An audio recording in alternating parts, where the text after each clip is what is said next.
बच्चों, welcome to Rai classes. Today we will start very important part of physics, vector. अगर हम vector को कहें तो vector is centre of gravity of the physics. मतलब ये है कि अगर आपको वेक्टर पर कमांड नहीं है तो आप फिजिक्स का कुछ भी नहीं समझ पाएंगे। So we are just going to start this part. ये बहुत ही इंपॉर्टेंट है, ध्यान से देखिएगा। किसी तरह का क्वेरी आपको प्रीवियस वीडियोज में कोई हो तो आप मेरे व्हाट्सएप नंबर पर मैसेज करना, you will gate reply off that immediately. और इसको बहुत केयरफुली देखना, एक एक वर्ड को। तो कैसे, क्या है ये वेक्टर, इसके बारे में थोड़ा जाने। देखिए, अगेन आपके सामने एक टर्म आता है that is called physical quantity. Physical quantity आपने देखा, बहुत ज्यादा पढ़ा इसके बारे में। On the basis of direction of physical quantity it is further divided in two parts, vector quantity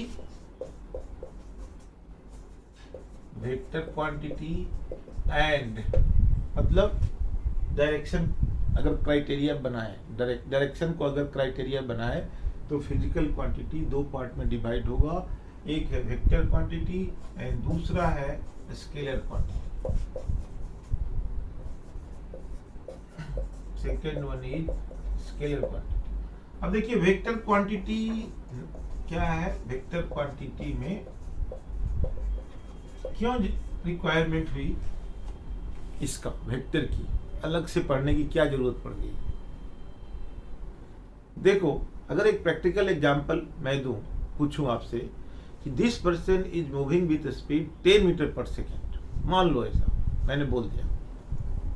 अब ये स्टेटमेंट अपने आप में इनकम्प्लीट है। कैसे? अब 10 मीटर पर सेकेंड वो किधर जा रहा है भाई? नॉर्थ जा रहा, साउथ जा रहा, ईस्ट जा रहा, वेस्ट जा रहा, नॉर्थ ईस्ट जा रहा, नॉर्थ वेस्ट जा रहा, एक्सेट्रा एक्सेट्रा।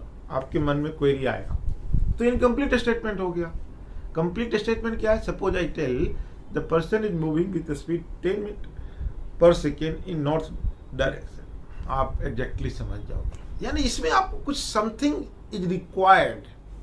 आपको ऐसा फील हुआ कि अरे इसमें डायरेक्शन दोगे तब थोड़ा सा ज्यादा अच्छा लगता है। लेकिन अब अदर फिजिकल क्वांटिटी है, जैसे मास है 10 kg 20 kg, इसमें क्या डायरेक्शन हम देंगे? वॉल्यूम है 20 लीटर नॉर्थ, कोई मतलब नहीं है इसका। सो क्वांटिटी अपने आप डायरेक्शन नहीं मांगता है। So that is the scalar quantity. So vector quantity में दो चीज हो गया। एक आपने देखा, मैंने क्या बोला, 10 metre per second, 10 metre per second north, या ध्यान से देखना, ऐसे बोला मैं। तो ये जो 10 मीटर पर सेकेंड है, इसको हम बोलते हैं magnitude, magnitude of the quantity, physical quantity. So this is called magnitude and this is called plus north, मतलब direction, north south east whatever. So this is called direction. अब जरा ध्यान से देखना प्यारे बच्चों, ध्यान से देखना, मैग्नीट्यूड आ रहा है प्लस डायरेक्शन आ रहा है। तो ऐसा क्वांटिटी जिससे मैग्नीट्यूड भी हो डायरेक्शन भी हो, उसको हम लोग बोलते हैं that is be used to say vector quantity. Magnitude भी है, डायरेक्शन भी है। तो वेक्टर क्वांटिटी के बहुत सारे एग्जांपल्स हैं जिसमें मैग्नीट्यूड है, डायरेक्शन है। इसका एग्जांपल्स आप जानते हैं, force, velocity, displacement, electric field, etc। बहुत सारे आप करेंगे। स्केलर क्वांटिटी में बहुत सारे नहीं हैं, सॉरी, स्केलर क्वांटिटी में डायरेक्शन नहीं चाहिए, स्केलर क्वांटिटी में डायरेक्शन नहीं चाहिए। सो ओनली मैग्नीट्यूड, स्केलर में, स्केलर क्वांटिटी में only magnitude, only magnitude, only magnitude.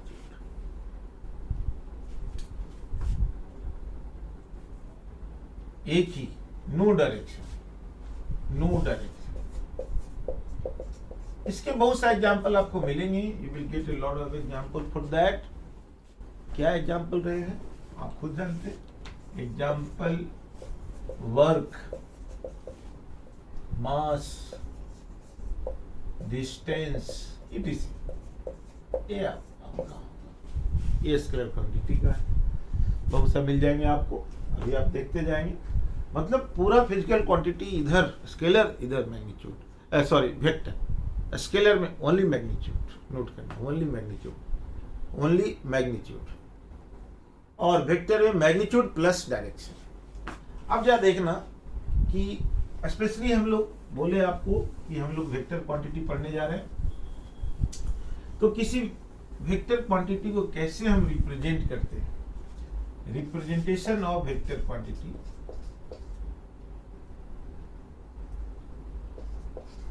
Representation of vector. ये कोई वेक्टर है, ऐसे एरो देते हैं, this arrow is called tail और initial point, and this is called head for H और फाइनल पॉइंट। जनरली ये जो लेंथ है, मान लो ये वेक्टर ए है, इसके ऊपर से एरो दे देते हैं। वेक्टर ए, ये जो लेंथ है it is proportional to magnitude होना चाहिए। मतलब कोई वेक्टर में ऐसे अगर बनाओ, छोटा बना दिया हमने, सेम डायरेक्शन में but size is smaller, so you can write vector A is greater than vector B. Magnitude आप ऐसे नहीं, मैग्नीट्यूड लिख सकते हैं।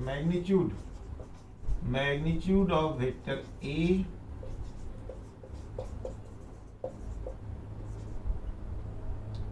is greater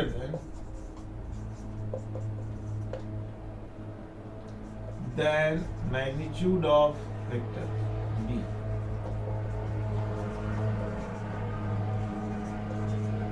अब मैग्नीट्यूड का सिंबल क्या होता है, what is symbol of magnitude. देखिए ए, ऐसे करके वेक्टर ए को ऐसे लिखते हैं, एरो डाल देते ए,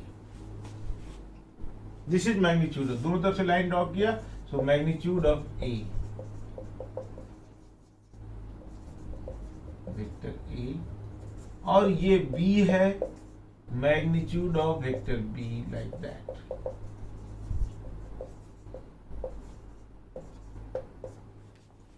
अब ये इसका जो मैथमेटिक्स होता है वेक्टर का, वो स्केलर से डिफरेंट होता है, बिल्कुल अलग होता है स्केलर से। जैसे स्केलर में आप क्या जानते हैं, बोलिए। आप जानते हैं 3 + 4, मान लो ये 3 न्यूटन फोर्स है, इधर 4 न्यूटन फोर्स है, मान लो ऐसा कुछ देर के लिए। तो आप क्या जानते हैं स्केलर में, 3 न्यूटन, मान लो ये वेक्टर है तो मैंने साइन दे दिया, 4 newton is equal to 7 newton, ऐसे मान लो लिख दिया, वेक्टर है इसलिए ऐसा दे दिया। ये होता है नॉर्मल, 3 + 4 7 भी होता है, but in vector 3 Newton + 4 Newton, ऐसा करो 1 मिनट। मान लो वेक्टर ए को हमने मान लिया कितना, 3 न्यूटन, और ऐसे करो, वेक्टर ए का मैग्नीट्यूड हमने मान लिया 3 न्यूटन, वेक्टर बी का मैग्नीट्यूड हमने मान लिया 4 न्यूटन। अब a + b आप जानेंगे कितना हो जाएगा, 3 + 4 7, ये आप जानते हैं। लेकिन वेक्टर में कोई जरूरी नहीं है कि a + b हमेशा 7 ही हो, ये 5 भी हो सकता है। ये है वेक्टर। अब 7 कब होगा, 5 कब होगा, जैसे मान लो ये दोनों वेक्टर सेम डायरेक्शन में है, तो मैंने ऐड कर दिया, सिंपली ऐड कर दिया, और ये आ गया 7। अब अगर इस वेक्टर के डायरेक्शन को मैंने बदल दिया, डायरेक्शन ही बदल दिया, मान लो अब वेक्टर ये है, 3 न्यूटन ये है, और 4 न्यूटन हमने ऐसे कर दिया। अब देखो अब ये दोनों अलग अलग डायरेक्शन के हो गए, तो इसका वैल्यू 3 + 4 यानी a + b 7 नहीं होगा, it will be something different. हाँ, मैक्सिमम वैल्यू अगर होगा तो 7 होगा और मिनिमम वैल्यू होगा तो 4 - 3 1। अभी हम पढ़ेंगे डिटेल में, यानी मैक्सिमम वैल्यू a + b का मैक्सिमम वैल्यू कितना 4 + 3 7 मैक्सिमम, और b - a मिनिमम 4 - 3 1। ऐसे कर दो, माइनस छोड़ दो, a + b ही रखो तो a + b का मिनिमम वैल्यू होगा 1 मिनिमम। या बोल सकते हैं कि a + b का वैल्यू 1 से लेकर 7 के बीच में ही रहेगा। अगर कोई 8 बोलेगा तो गलत हो जाएगा। 2 हो सकता है, 3 हो सकता है, 4 हो सकता है, 5 हो सकता है, but not move beyond that. उसके बाद नहीं होगा कुछ भी, न उससे ज्यादा। अगर कोई बोलेगा कि इन दोनों वेक्टर का a + b 0.5 है, a + b vector a + b = 0.5 है, तो ये रॉन्ग है, नहीं हो सकता। इस केस में ज्यादा से ज्यादा मैक्सिमम होगा, मैक्सिमम, और कम से कम मिनिमम। मतलब मैक्सिमम 7 मिनिमम 1, याद रखना इस बात। ज्यादा नहीं। अगर a + b को 8 लिख दिया तो ये ऑप्शन रॉन्ग हो जाएगा, दिस ऑप्शन इज रॉन्ग इस केस में। तो इसका मैथमेटिक्स देखो डिफरेंट हो गया। सिंपल, आप अगर मैथ में ऐड करते हैं स्केलर क्वांटिटी तो a + b यानी 3 + 4 7, यहाँ 7 हो सकता है, it is one of the case only, but जरूरी नहीं है कि 7 ही हो, 6 भी हो सकता है, 5 भी हो सकता है, 4 भी हो सकता है। मिनिमम कितना 1 हो सकता है। कौन सा मैथमेटिक्स है, इसके बारे में हम लोग स्टडी करेंगे। अब देखिए, वेक्टर को जानने के लिए डिफरेंट टाइप ऑफ जो वेक्टर होता है उसको हम लोग थोड़ा पकड़ते हैं। कौन कौन सा टाइप हो सकता है उसको देखिए।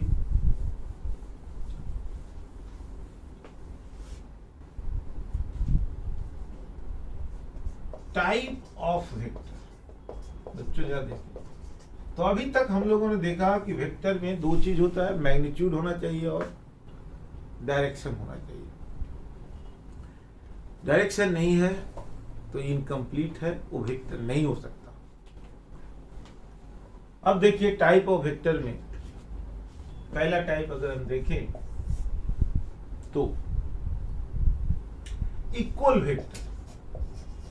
अब ये इक्वल वेक्टर क्या है, मतलब दो वेक्टर इक्वल कब होगा, नोट करना। दो वेक्टर इक्वल कब होगा, जब मैग्नीट्यूड एंड डायरेक्शन दोनों इक्वल हो। मैग्नीट्यूड भी दोनों वेक्टर का बराबर और डायरेक्शन भी इक्वल हो, then the two vectors are equal vector. एक चीज बराबर होने से नहीं, अभी एग्जांपल लेते हैं। Two vectors are equal vectors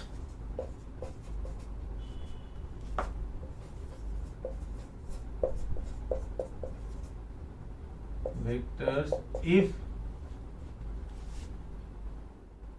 magnitude and direction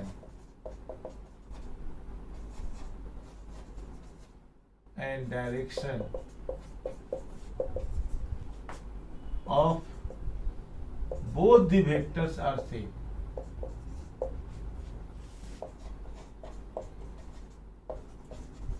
एक भी इक्वल नहीं हुआ तो आप इक्वल नहीं कर सकते। Both the vectors are same, note कीजिए इसको, नोट कीजिए। So A vector A is equal to vector B कब, जैसे मान लो वेक्टर ए ये है और इसी डायरेक्शन में सेम मैग्नीट्यूड का वेक्टर बी है, then you can say like this. दोनों का मैग्नीट्यूड सेम है, A is magnitude of A equal to magnitude of B. ध्यान से देखिए, magnitude of A equal to magnitude of B, notice कीजिए। दोनों को ध्यान से देखिए, ए का मैग्नीट्यूड डी के मैग्नीट्यूड के बराबर है, डायरेक्शन सेम है ही। अगर इसी दो वेक्टर को, अगर मान लो मैंने ऐसा किया कि एक वेक्टर तो ए है,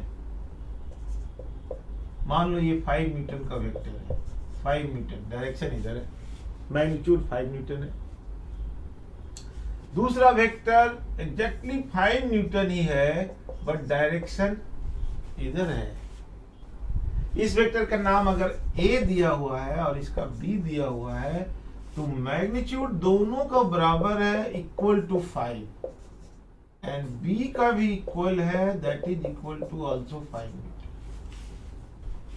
नोट करिए, मैग्नीट्यूड बराबर, but still the two vectors are not equal, क्योंकि इनका डायरेक्शन इक्वल नहीं है, एक इधर एक इधर। या ध्यान से देखना, सो आप इसको नहीं कह सकते हैं A is not equal to B, since direction is different.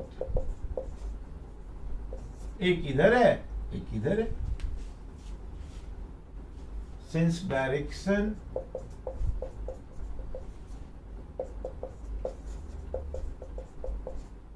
is different.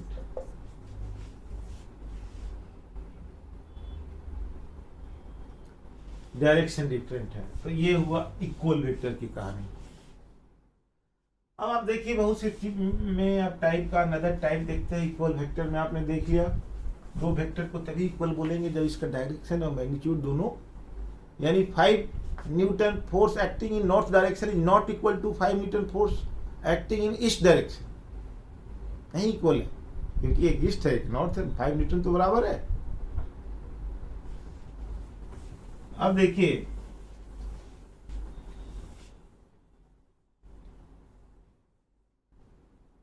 Coplanar vector, second type आ गया आपका coplanar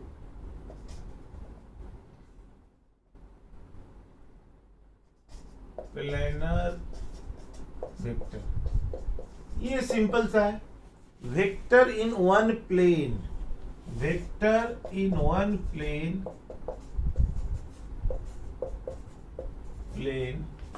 is called coplanar vector.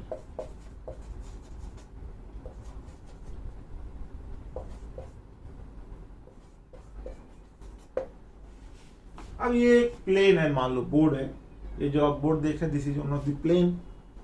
Plane X Y हो सकता है, वाई जेड हो सकता है, जेड एक्स होता है, और बहुत तरह के प्लेन हो सकते हैं। ये प्लेन अगर हम माने तो इसमें जो भी वेक्टर है, जैसे ये वेक्टर ए, ये वेक्टर बी, किसी भी डायरेक्शन में, ये vector C, all are coplanar. तो आप लिखिए vector A, vector B and vector C are coplanar. एक ही प्लेन में होना चाहिए, सिंपल सी बात है, इसमें कोई डायरेक्शन नहीं और ये नहीं वो नहीं, एक ही प्लेन में होना चाहिए, तब उसको हम लोग बोलेंगे कोप्लेनर वेक्टर। थर्ड वेक्टर देखिए, थर्ड टाइप देखिए, third type of the vector,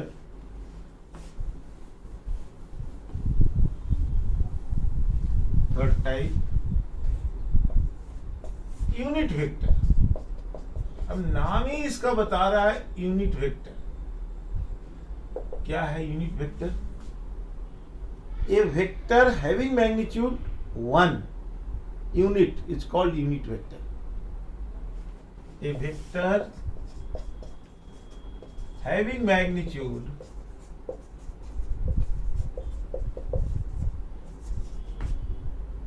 1 is called unit vector. मतलब कोई वेक्टर अगर ये है, मान लो कोई वेक्टर अगर ये है ए, तो magnitude of A will be equal to 1। इसका मैग्नीट्यूड आपका 1 होगा, 1। अब 1 न्यूटन भी हो सकता है, 1 मीटर पर सेकेंड भी हो सकता है, और जो भी है 1 मीटर पर सेकेंड स्क्वायर भी हो सकता है, जो भी वेक्टर क्वांटिटी है, मतलब 1 होगा। डायरेक्शन तो उसका जो है वो तो होगा ही, direction is the same but magnitude will be 1। So ये है मैग्नीट्यूड 1, यूनिट वेक्टर का मैग्नीट्यूड हो गया 1। अब इसको हम स्पेशली यूनिट वेक्टर को हम डिनोट करते हैं एक कैप से, ऐसे कैप लगा देते हैं। जैसे ही आप कैप लगाएंगे आप समझेंगे कि this is unit vector. So this is symbol of unit vector. ऐसे अगर आप लगाते हैं एरो तो यूनिट वेक्टर की गारंटी नहीं है, ऐसे का मतलब डेफिनेटली यूनिट वेक्टर, और इसका जो मैग्नीट्यूड होगा that is equal to 1 always, किसी भी यूनिट वेक्टर का। डायरेक्शन कुछ भी हो सकता है यूनिट वेक्टर का, इधर भी हो सकता है, इधर भी हो सकता है, इधर भी हो सकता है, इधर भी हो सकता है, इधर भी हो सकता है, परपेंडिकुलर टू प्लेन भी हो सकता है, इधर भी हो सकता है। अब इसका वैल्यू देखिए कैसे निकालते हैं हम, कैसे निकालते हैं वैल्यू। कोई वेक्टर ए है मान लो, और इसका हमको यूनिट वेक्टर निकालना है, वेक्टर ए का। तो unit vector of vector A, note करो, unit vector of vector A will be equal to vector A upon magnitude of vector A. याद करो, unit vector of vector A is equal to vector A upon magnitude of the vector A.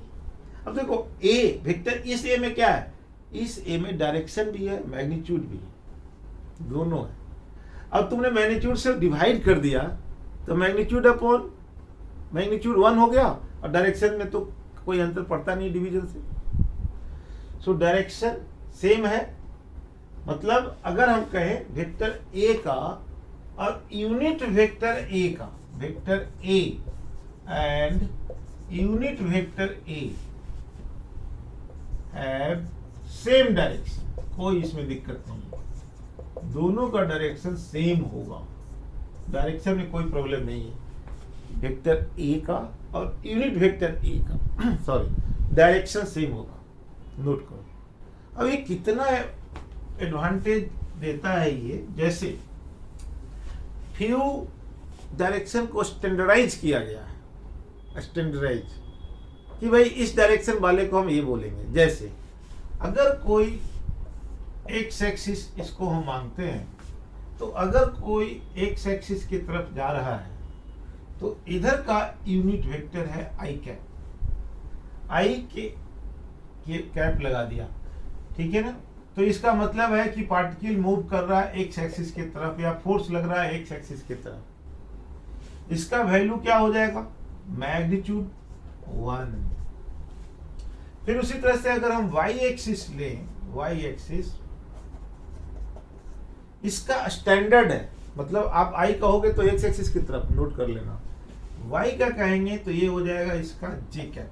J cap जब होगा ये बताता है Y axis की तरफ, और इसका भी मैग्नीट्यूड 1। उसी तरह से जेड एक्सिस में, जेड एक्सिस में भी के होता है, के cap equal to 1।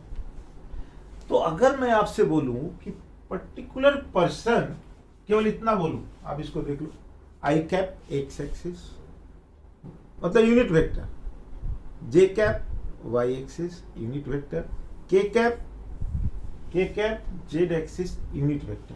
Z axis इधर ले लेते हैं, एक्चुअल में तो ये इधर होगा, लेकिन हम इधर ले लेते हैं दिखाने के लिए। अब इसका मीनिंग देखो कितना इंपॉर्टेंट है। मान लो मैंने बोला कि somebody is moving with speed 5 I cap metre per second. अब इसका मतलब क्या हो, देखो, person is moving with speed 5 I metre per second. मान लो मैंने बोला, किसी क्वेश्चन में मैंने आपसे बोला कि ये 5 I मीटर पर सेकेंड से जा रहा है, it is moving with speed 5 metre per second. अब बताओ इसका मतलब क्या हुआ, 5 मीटर पर सेकेंड से तो जा ही रहा है वो, but in which direction, x axis की तरफ, in the direction of x axis. Note करो, इसका ये मतलब हुआ 5 metre per second magnitude, this is magnitude. तो देखो यूनिट वेक्टर कितना अच्छा चीज बता दिया आपको, अब डायरेक्शन लिखने की जरूरत ही नहीं, आपने ये लिख दिया स्टेटमेंट, बस आपको सेल्फ अंडरस्टैंड करना है कि this is moving with 5 metre per second towards X axis. अब अगर मैं बोला कि नहीं जी this person is moving with speed 10 metre per second, 10 J metre per second, इसका मतलब person is moving with speed 10 meter per second towards y axis। ये इसका मतलब होता है, सिंपल सा ये मतलब होता है जे। तो ये यूनिट वेक्टर कितना हेल्प कर दिया। अब कोई जरूरी नहीं है कि आई जे के ही हो सकता है कोई पर्सन ऐसे जा रहा है और इसका यूनिट वेक्टर इधर है ऐसे, और ये 5 दिया हुआ मीटर पर सेकेंड। तो अगर यूनिट वेक्टर इधर है और ये एक कैप है, यानी पर्सन मूव कर रहा है with speed 5 metre per second इस this particular direction. Unit vector किधर भी हो सकता है। Standard unit vector is I for x axis, J for y axis, k for z axis. These are the standard, but it can be anything else. So unit vector के बारे में आपने देखा ये कितना इंपॉर्टेंट है और कैसे हम निकालते हैं वो भी आपने देख लिया। अब अगला जो वेक्टर है that is called zero vector.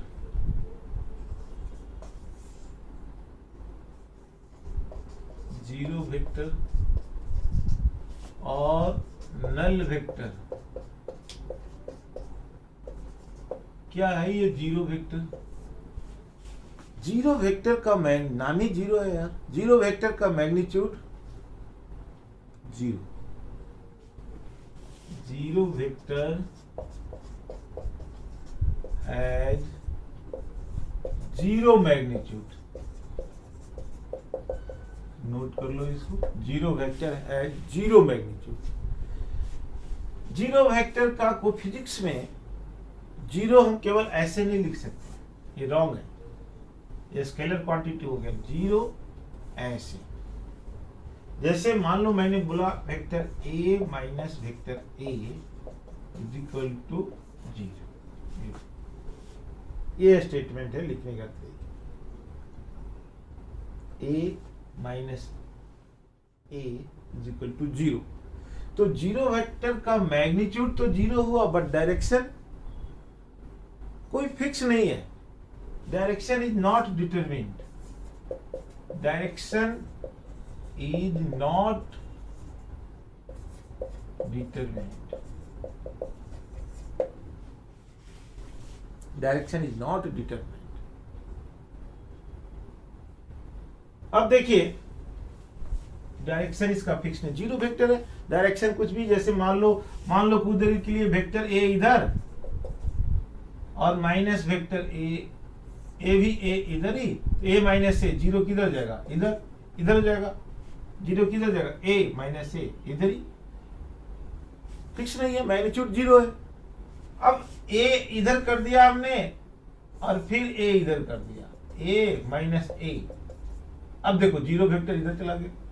तो जीरो वेक्टर का कोई फिक्स डायरेक्शन नहीं है। It can be of any direction, magnitude zero है उसका, no fix direction. Zero vector में किसी भी इसका डायरेक्शन जो है फिक्स नहीं होता है।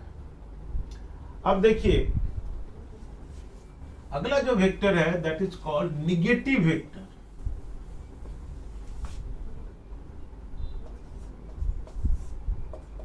निगेटिव वेक्टर क्या है? निगेटिव वेक्टर देखिए, मान लो दिस इज वेक्टर ए और ये है वेक्टर माइनस ए, मतलब just opposite. So this is negative vector of this vector. Minus लगा दिया, देखो ये ए इधर है, अब तुम ए में अगर माइनस लगा दिया तो इधर हो गया opposite, just opposite, just opposite. Magnitude दोनों का सेम है, इसका और इसका, दोनों का मैग्नीट्यूड सेम है, बोथ है सेम मैग्नीट्यूड। तो just opposite vector is called negative vector. अब देखिए जो नेक्स्ट है, तो जो बेसिक चीजें हैं ये सब जानना आपको जरूरी है।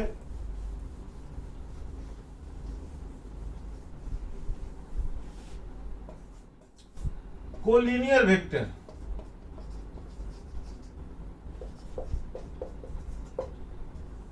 क्या है ये collinear vector? Vector in one line, एक ही लाइन में अगर दो वेक्टर है तो उसको हम बोलते हैं कोलिनियर वेक्टर। मतलब ऐसे और ऐसे। So this is vector A and this is vector B, दोनों एक ही लाइन में है, same line. Vector in same line is called collinear vector।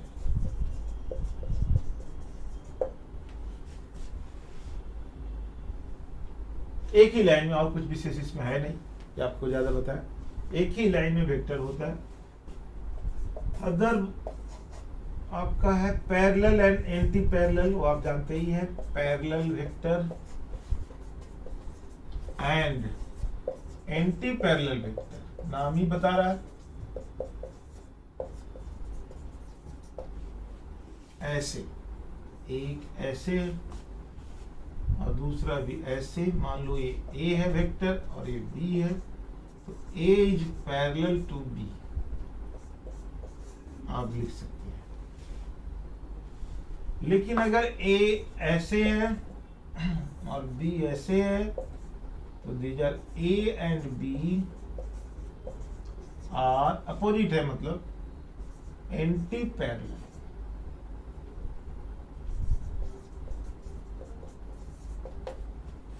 A and B are anti parallel, ध्यान से देखिए।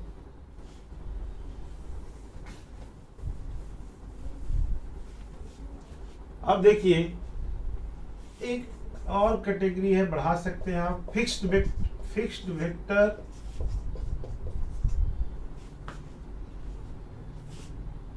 And free vector. फिक्स्ड का मतलब क्या है कि उसका इनिशियल पॉइंट फिक्स रहता है। फिक्स्ड वेक्टर का मतलब initial point is fixed.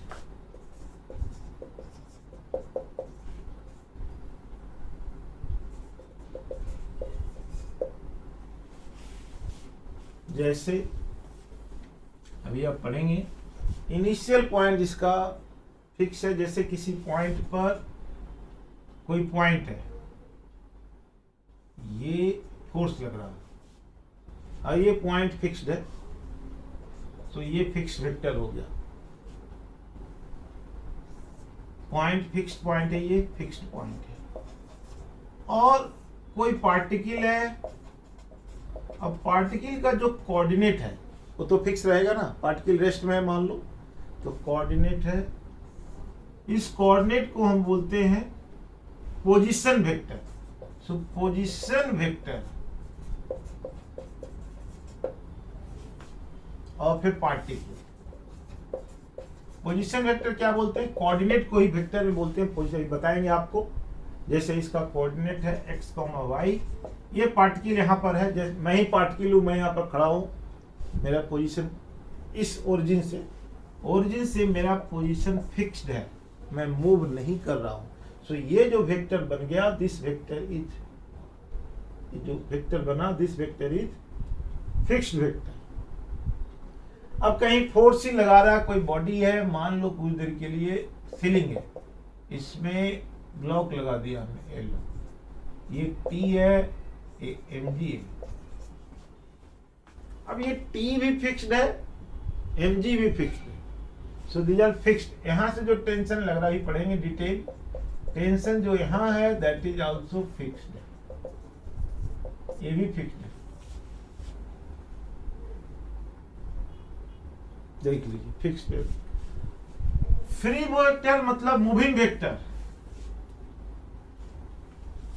Initial point is not fixed. Free vector का मतलब है initial point is not fixed. Fix नहीं है, कहां इनिशियल है, कहीं भी ले लो। For example velocity, displacement. अब वेलोसिटी जा रही, पार्टिकल यहां से जा रही, ऐसे जा रही, इनिशियल यहां भी हो सकती है, यहां भी हो सकती है, कहीं भी हो सकती है। जो वेलोसिटी है वो मूविंग है, आगे की तरफ जा रही है। डिस्प्लेसमेंट भी आगे चेंज हो सकता है। So these are the meaning of fixed vector and free vector और मूविंग वेक्टर, ये हम इसको कर सकते हैं। अब देखिए, अब इसके मैथमेटिक्स पर जाने के पहले हम लोग को जानना पड़ेगा कि वेक्टर में एंगल कैसे निकालते हैं। That is very important, very very important. So लिखिए एंगल बिटवीन टू वेक्टर्स कैसे निकालेंगे, क्या देखिए। एंगल बिटवीन टू वेक्टर्स,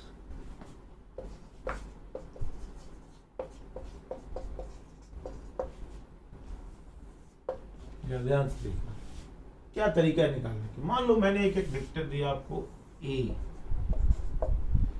दूसरा वेक्टर दे दिया आपको बी, और इन दोनों के बीच का एंगल दे दिया आपको 120 डिग्री। आपसे पूछा व्हाट इज एंगल बिटवीन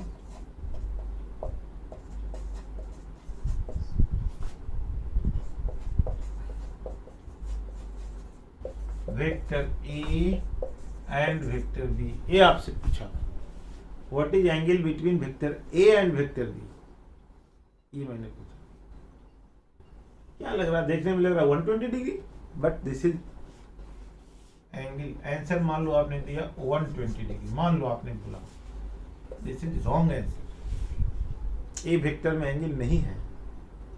कैसे एंगल, जरा देखिए। वेक्टर में जो एंगल हम निकालते हैं, जरा ध्यान से देखिए। कोई भी वेक्टर अगर आपका है तो आपको जो एंगल निकालना है, मान लो वेक्टर ए ऐसे है और कोई वेक्टर बी ऐसे है। ये एंगल नहीं, ये एंगल मान लो थीटा है, तो ये एंगल नहीं है, ए और बी के बीच का एंगल थीटा नहीं है।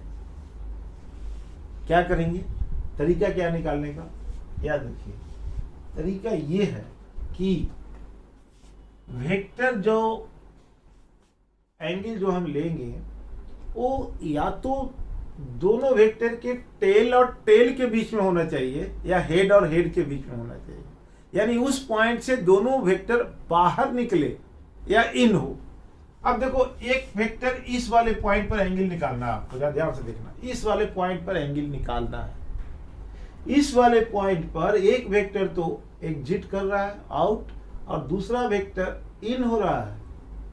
जरा देखिए, एक वेक्टर हो रहा है आउट और दूसरा हो रहा है इन। नहीं, ऐसा नहीं चलेगा। अब हम क्या करेंगे, एक चीज जान जाइए, वेक्टर की एक प्रॉपर्टी है, vector can be extended but it will not change. अगर इसको हम एक्सटेंड करते हैं, मान लो कोई वेक्टर है ये, तो इसको हम आगे या पीछे उसी लाइन में अगर हम बढ़ाएंगे तो वेक्टर चेंज नहीं करेगा। उसी तरह से, यानी सेम वेक्टर रहेगा। अभी यहां पर तो इस पॉइंट पर एक हेड आ रहा है, एक टेल आ रहा है। एक्चुअल में एंगल होता है वेक्टर में, ये देखो ऐसे ऐसे, मान लो ये वेक्टर ए है, ये बी है, अब ये एंगल थीटा है। क्यों? क्योंकि यहां से ये ए वेक्टर भी निकल रहा है, एग्जिट हो रहा है, और यहीं से ए भी एग्जिट हो रहा है, आउट आउट, यानी दोनों का टेल या हेडेड, यानी दोनों या तो आउट हो या दोनों इन हो, तब एंगल जो होगा वो होगा वेक्टर। मान लो ये दोनों आउट हो रहा है, दूसरा अगर ये वेक्टर ऐसे हो, ऐसे ऐसे, अब देखो दिस वेक्टर ए इन हो रही है and this vector B is also getting inside, ये भी इन हो रहा है, ये इन हो रहा है, ये भी इन हो रहा है, दोनों के दोनों इन हो रहा है, इसलिए angle between the vector is theta. इन दोनों केस में 1 और 2 में, इन 1 and 2 angle between two vector is theta, कोई डाउट नहीं है। दोनों ही वेक्टर में जो एंगल है वो थीटा है, ठीक है, इन दोनों केस में, इसमें और इसमें, दोनों ही केस में देख लीजिए। ऐसा इसमें नहीं हो पा रहा है। अब आपसे पूछा कि what is the angle between A and B, 120 degree wrong है, देख लीजिए, the angle 120 degree is wrong, this is wrong. अब देखिए, ध्यान से देखिए, बहुत इंटरेस्टिंग होता है फिजिक्स, वेरी इंटरेस्टिंग। थोड़ा सा एंजॉय करो इसको, थोड़ा समझने लोगे सब एंजॉय इसमें आएगा, बहुत अच्छा लगेगा आपको, you will feel much better. ये आपका है ऐसे, ऐसे बढ़ा दिया इस वेक्टर। अब जरा देखिए आगे इसी डायरेक्शन है, ये बढ़ाया मैंने, अब ये वाला पॉइंट है, ये और ये यहां से निकल रहा है, तो ये एंगल जस्टिफाइड हुआ, ये वाला नहीं। तो ये एंगल कितना होगा, 180 माइनस 120 यानी 60 degree. So angle between the vector is, angle between vector A and B is 60 degree. दोनों वेक्टर में एंगल आपका है 60 डिग्री, देख लीजिए, ये एंगल होगा, ये नहीं होगा, याद रखिए इस बात को अच्छी तरह से। अब अगला जो पॉइंट है वो आपका है, मान लो कि, अब मैं आपको एग्जांपल दूं, मान लो कुछ देर के लिए मैंने आपको दे दिया कि जी A angle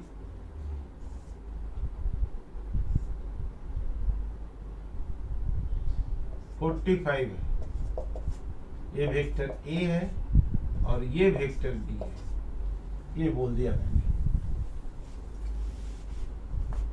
what is angle between vector A and vector B, दोनों के बीच का एंगल कौन है ये आपको बताना है। What is the angle between vector A and vector B, ध्यान से देखिए कितना एंगल होगा, देखिए। अब इसको हम आगे बढ़ाएंगे, यूं देखिए, यहां इस पॉइंट पर क्या हो रहा है, ये आउट हो रहा है, ए आउट और ये इन। एज पर रूल तो इसको ऐसे बनाना चाहिए, ऐसे लिखना चाहिए, ए है वेक्टर ए, ऐसे हेड हमेशा एंड पर लिखते हैं हम लोग, और ये ए ऐसे देते हैं, वेक्टर बी, ये एंगल 45 है, ऐसे लिखना चाहिए। बीच में मैंने एरो दे दिया, but as per rule you have to write like this. अब what is the angle between vector A and B, A out हो रहा है तो ये इन हो रहा है, अब क्या करें, यह उपाय है आपके पास, एक्सटेंड कर दो, लो। अब ये पॉइंट कंसीडर करो, ऊपर वाले को भूल जाओ, अब forget this vector, forget this vector, इसको भूल जाओ, इस वेक्टर, अब ये वेक्टर बी हो गया, this is vector B, remember, इसको मिटा दो आप। अब ये वेक्टर ऐसे हो गया ए और ये हो गया बी, मिटा दो इसको, ए वेक्टर ए हो गया और ए हो गया B, delete this part. What is the angle ये एंगल कितना होगा 180 माइनस 45 यानी 135. So angle between vector A and B is 135. ये है A और B के बीच का एंगल. अब आप कहोगे कि सर क्यों हम इसी को बार बार बढ़ा रहे हैं, इसको भी तो कर सकते हैं, इसको भी तो कर सकते हैं कुछ, इसको ऐसे ही एज इट इज छोड़ दे और इसको कुछ आगे पीछे कर ले. बिल्कुल कर सकते हैं, करके देखिए. जैसे ये वेक्टर है, इसको यहां दिखाइए A45 डिग्री वेक्टर. देखिए अब इसको हमको कुछ नहीं करना. हम क्या करेंगे बताइए. ये जो वेक्टर है इसको हम पीछे एक्सटेंड करेंगे.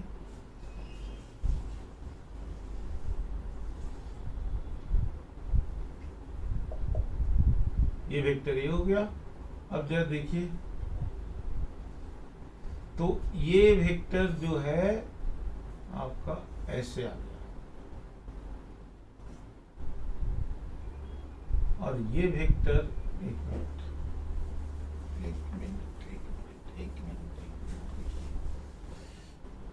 ये वेक्टर A ऐसे था, ये वेक्टर B ऐसे था और ये एंगल था 45. मैंने किसको बढ़ाया था, इसको बढ़ाया. यहां से दोनों के दोनों वेक्टर, तो ये एंगल हो गया 135. तो ये वेक्टर B और इसको भूल गया 135 डिग्री.